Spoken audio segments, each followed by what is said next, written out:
the culture of burnout with administrators and educators and staff is wild, and that like unfortunately we have allowed things that are not good for us to be normal, and just because they're normal doesn't make them right. And I hope that people are taking their health more seriously and honoring their well-being and creating new boundaries and seeking out support, support in community support, and a provider like myself, just support, church groups, whatever you need, but don't do it alone, because see, burnout likes isolation, but wellness loves community. You know what I mean? So I hope that people know that they can expand their ecosystem of wellness personally, professionally, and in all the ways that keep them well. Because one thing you said that triggered something for me.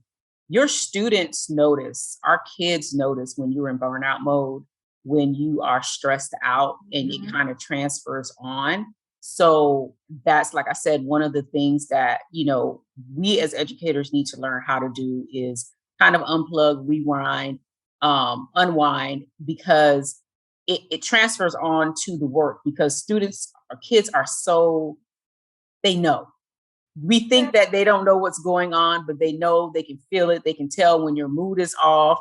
They can tell, when things aren't going correct. And so you want to make sure that you're at your best when you walk in the building. So like usually if something's going on in my personal life, I'm like, I've got to check this at the door, because I can't transfer this on to these students that I have to come across with. And if I have to take that day off because I know that I don't have the capacity to check it at the door, I take that day off. Yeah.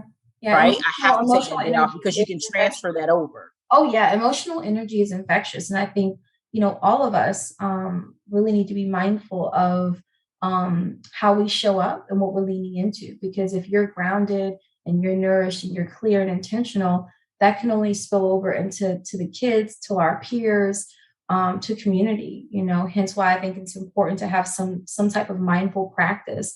You don't have to go deep into meditation. If you just take a moment to connect with your breath, and to just take a minute for stillness, to move with the energy of calm and clarity versus burnout and reaction energy, you will find that you will struggle less and also be able to make decisions, really hard decisions, better and quicker if you can take a minute for clarity.